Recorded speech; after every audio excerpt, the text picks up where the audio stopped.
When I run into situations, I usually know how to resolve them. But if they're like emotional problems or conflicts, I usually look at like where the zodiac is now. We just had Mars and Venus cross each other. So there is a lot of sexual tension. There's anger fueled. There is unfound love in the air. There's going to be relationship challenges. That's what Mars and Venus. I don't know what this weekend is. Okay, let's see what comes up. So these are for the week. What to look out for, what to be insightful of if you guys are into that. These cards are mostly like inspirational. The messages are very encouraging, not like boogly schmoogly. All right. Yeah, even like this. Some people don't believe in this. Some people believe tarot is like the work of the devil and a ghost is going to pick a card. It doesn't, that's not it. So it just because your belief is one thing doesn't mean that it's not true. And I think that's where the disconnect is with a lot of people. You refuse to believe something only because it's out of your scope. And that's why I try to challenge some people is if you just kind of just stare at something and like for me, if something happens, I usually try to take it to bed when I go to sleep and I wake up tomorrow and I revisit it because that's it. What happens is when we automatically respond because there's a boundary that we have or there's a comfort zone that's violated, what we do is we like offend everybody who's coming close because we don't want to hear anymore. You know, like I had a friend years ago, we had a little camping trip and I won't be too specific, but my friend was on a spiritual journey. I was on a spiritual journey. And so my friend was saying like, you know, I smoked some weed. And I just let like the vibes like carry me. And I'm like, really? Like spiritual journey is supposed to be your connection to God. Like source. The prime, what is it? Prime elder. The immortal within. The I am. The Elohim. It's all the same thing. It's all source. Or what they call the higher self. The higher self, not my higher self. So the higher self is sort of like in a conscious mindset. Let's say you think of something, right? And maybe it's a theory. I wonder if there's another sun out there. It just can't be one sun, you know, because the sun is a star and there's many stars, right? So that's a conscious collective thought that comes from higher self.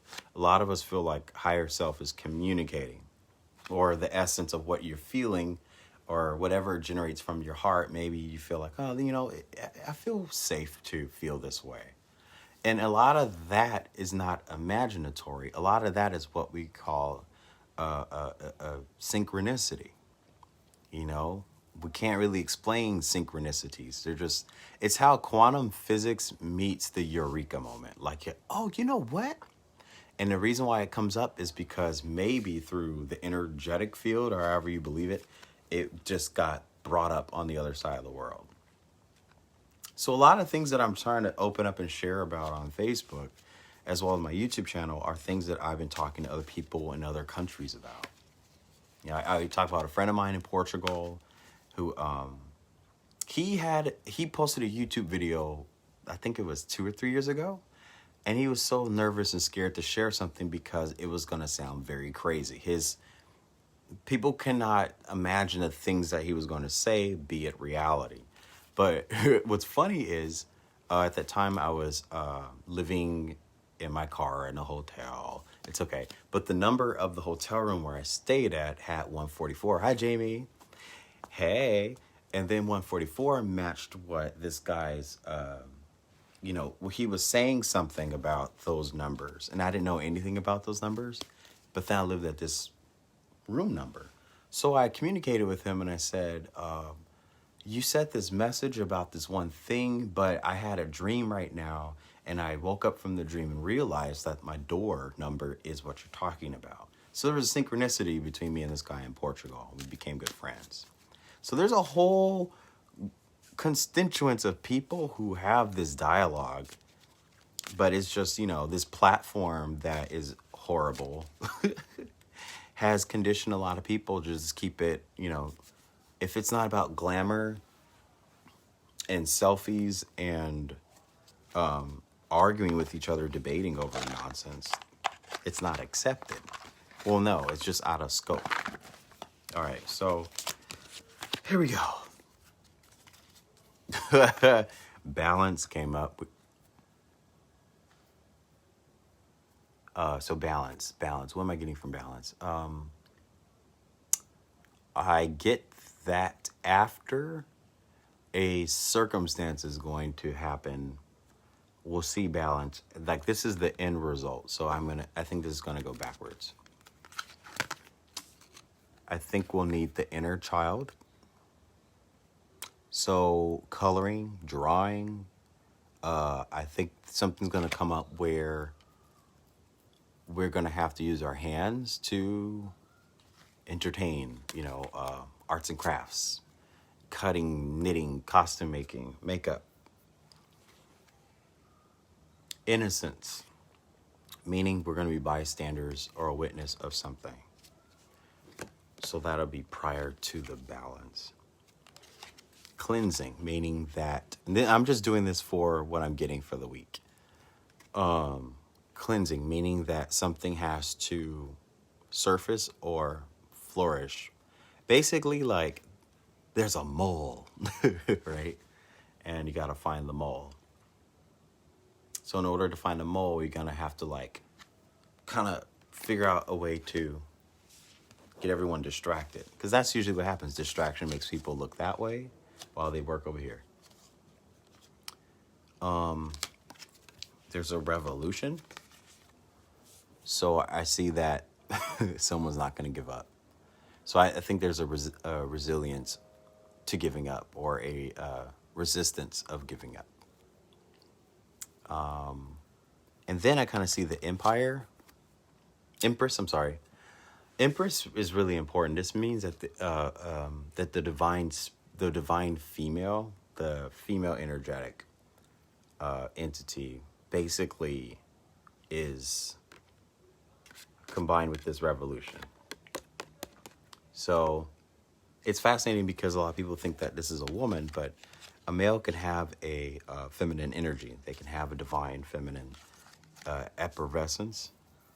So that basically just says that the revolution is either coming against the Empress. And mind you guys that in the world of duality, the masculine is what came into this consciousness. So masculine will be like, masculine energy would be basically, how women's rights wasn't really justified until a certain point in time? That's because there was the masculine energy. It was the one side of duality. And two sides of duality creates frequency. But me showing this card, seeing this card, basically says that the end result goes into the feminine. So let me go back all through these. So there was a revolution to overthrow the queen. And there is a cleansing process coming. And through the cleansing process, we are being required to be our inner child. Just be a witness, lay low, maintain your innocence. And that's key to finding balance. Sort of like a roller coaster. This is the way up on the roller coaster. Revolution would be the one that drops you down for that thrill, that fight or flight mode. Cleansing will be all the spirals. Innocence will be the last part, and then the end will be balance. So that was a good metaphor, Aaron. Anyway, so that was my reading for the week. I'll let you guys go. And P.S., like, I know I can't control